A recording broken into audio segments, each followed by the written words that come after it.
Gautama Buddha teaches that the human body holds the key to good health. Therefore, one should not dwell on the past or worry about the future.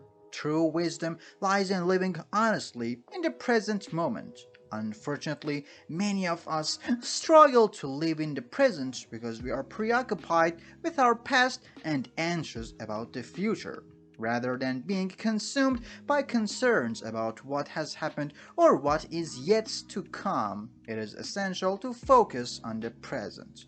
By living in the moment, you can achieve a state of true well being. Gautama Buddha suggests that when you embrace the present, your mind and body will experience complete health. In this state, the pains of the past and worries about the future will dissipate. Each breath taken in the present will bring joy and happiness that transcends anything felt before. A story is told about a man named Virya who was overwhelmed by sadness and troubles. Sitting on a mountain rock contemplating ending his life, he encountered a Buddhist monk passing by. The monk approached Virya and engaged in conversation. Virya, admiring his intentions, questioned the monk's indifference, arguing that it was life to do as he pleased. The Buddhist monk, unperpetuated by Viriya's anger, advised him to take decisive actions if he was truly contemplating it. This response angered Viriya even more, leading him to express his determination to carry out his pain. The monk then questioned Virya about whether he had truly left everything behind. Virya claimed to have nothing, saying that he had abandoned everything. The monk, perceptive to a deeper burden, pointed out that even Virya's breath wasn't flowing properly. He emphasized that carrying the weight of despair was a burden in itself. This interaction serves as a reminder that true liberation comes from not only letting go of physical possessions, but also releasing the burdens that weigh on the mind and spirit. This word and cry your heart out. A person with nothing to lose never engaged in such actions. There is no reason for him to shed tears. Hearing this, Virya's anger intensified, and he demanded an explanation from the Buddhist monk. The monk calmly, "What do you mean by that?" asking, "Have you ever tried to introspect?" "How much?" responded Burden. "Are you crying? How heavy is the weight on your shoulders? How long do you plan on bearing these burdens? Unload them. Here they lighten your load.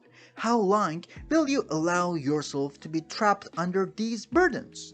As Virya absorbed these words, he was deeply affected. Immediately, falling at the monk's feet, expressing gratitude. "Buddhist monk, nobody has ever understood me until now. Many people have come and gone from here, but no one has ever spoken to me like this. You have read my mind to the extent that even my family couldn't understand me, but you understood me completely in one go, Virya." Seeking help, asked the Buddhist monk if he could solve his problem. The monk responded, questioning the source of the problem. Virya insisted that the problem was at the problem is not his home. The monk, however, clarified despite Virya's persistence. "The monk, at your home, the problem is with you. Have you ever looked continued within yourself? All the problems reside with you. Until you address them, you will continue to perceive problems everywhere, even if the problem is at home. What are you doing on top of this mountain? You claim to have left everything behind. Your home, your family, your close relatives. If you've truly abandoned all this, your problem? You have also disappeared. So, why are you so troubled upon hearing these words? Virya conceded, acknowledging monk. You are right. The monk's wisdom understands your words. The flies within me. I am not capable of any work. Whenever I attempt something, I mess it up. Everything I touch turns into a mess. I've never done upon hearing this any work properly. My luck is just bad will. It's words. The monk started smiling and said to Viriya, seems that you believe you have bad luck. Tell me, what is wrong with your luck? Viriya replied to the Buddhist monk, recounting his story. Wanted to start a business, and for that I needed money. So I took some money from a family and began a business initially. Things were going well, but it didn't last. Despite my family's initial support, I started facing losses, and they became angry and distanced themselves from me. I wanted to provide comfort and conveniences for my family, but they couldn't understand me and blamed me for everything. I also regretted starting the business with a friend, although his business is thriving. Whenever he visits, he talks about his success and how he managed it alone, reaching great heights hard through hard work. My family started telling me he is a true friend and that I caused the loss of our invested capital. They constantly remind me of my incapability, and these taunts distress me greatly. So I took a loan and started a new business, but it also faced setbacks, ultimately failing. Now, my situation has reached a point where even my house is mortgaged. What should I do next? Do you know? The Buddhist monk said, Viriya. Viriya responded, why did your friend used to come to you? Yes, I know very well. He used to come to belittle me and, in front of my family, criticize me and show that he was much better than me in business. He wanted to make me feel inferior and sad by demonstrating his success. I felt tormented and troubled. Did you truly feel sad when the Buddhist monk then asked? Yes. Ariya replied, your friend succeeded in his business, felt sad when he succeeded in his business, and mine failed. It hurt me, and I felt jealous. I regretted and suffered. That means you would be, the Buddhist monk said to Viriya, happy if your friend also failed. If his business collapsed, you, the Buddhist monk, smile again and would be pleased. This means your happiness depends on your, said to Viriya. Friend, if he wants, you can make happy. If he wants, he can make you sad, because he cannot be happy or sad on your own. You have already become a slave to your friend, and if that's the case, there is no solution to your problem, because your happiness and then the pain of your suffering depend on the behavior of others. Your actions have not changed anything for you. Neither can you be happy nor sad through your actions. I cannot provide a solution to your problem. Please don't say that, monk, Virya pleaded with the monk. I have a lot of hope for you because you are the one who understands and knows the pain inside me. You know it, and you understand it. Please consider my request and give me a solution to this problem. When we became dependent, the Buddhist monk replied, on others by attaching expectations to them. We completely rely on others. If I don't show you any path, then you will continue to be unhappy. You will keep crying like a sick person. But if I tell you a way, it may help you find a solution to your problem. However, remember one thing. The friend who came to your house and told you about how he has achieved growth in his business and how he has worked hard may make you feel sad, but he is telling the truth about how he struggled in his life to reach that position. He is sharing his experiences with you.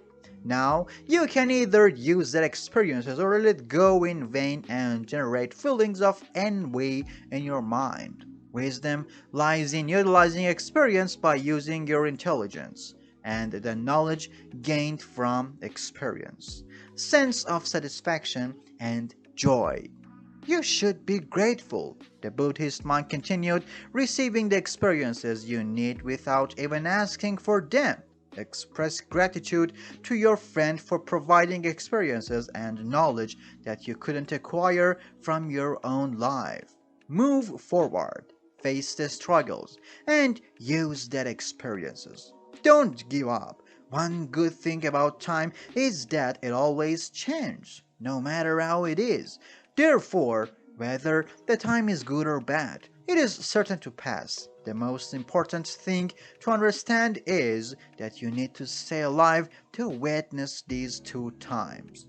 Once you experience success, you will grow your business through challenges and reach greater heights. Then, your acquaintances will not share stories of their accomplishments, but instead recount their failures to avoid actually making incorrect choices and prevent yourself from suffering the same fate. Utilize your intelligence rather than you relying on their words, as they will not be seeking to make you happy, but rather to see you suffer.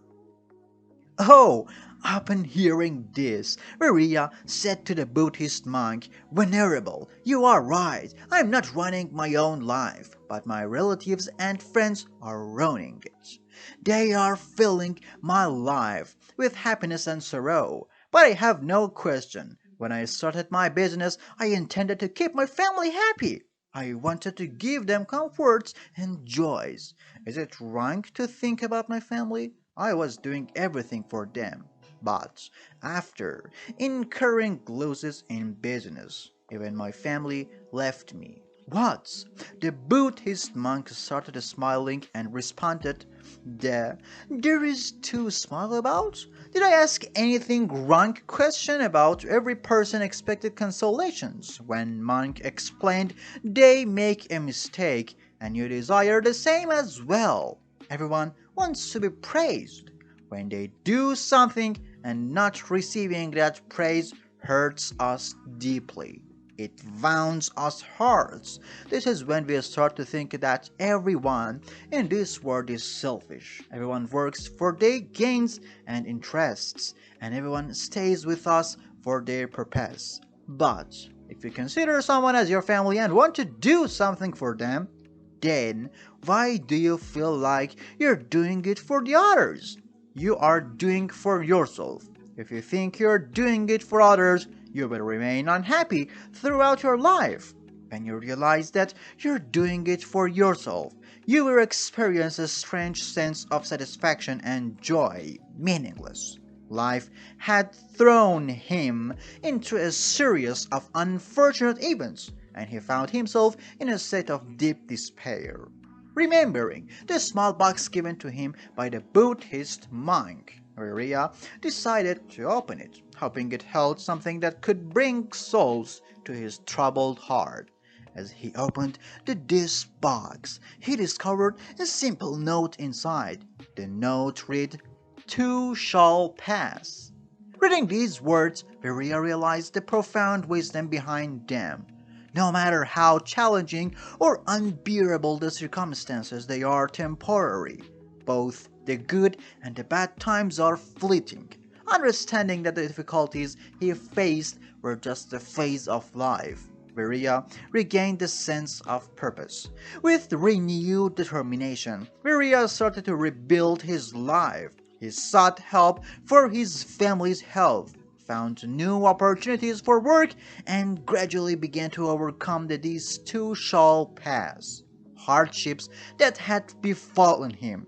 The mantra became his guiding light during the darkest moments. Pass, reminding him that life is ever changing.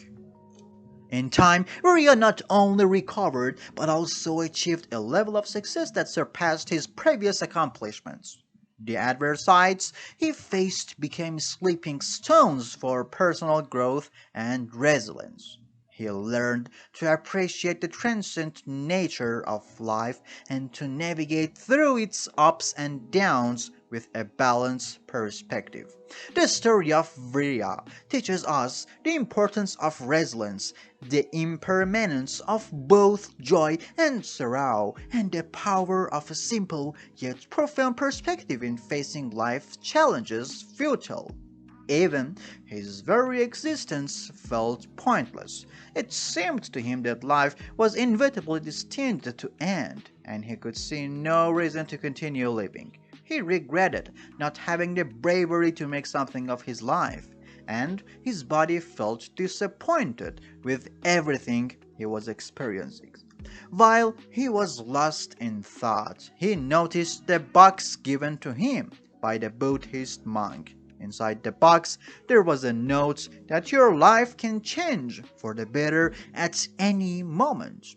Brit, you may be rich or poor, but with courage you can the note filled with him a renowned, accomplish everything sense of hope and courage to pursue his dreams where he has started a new journey by continuing his life. As we come to the end of this Zen journey, the Better Than Before team would like to express our deepest gratitude for your incredible support throughout this journey.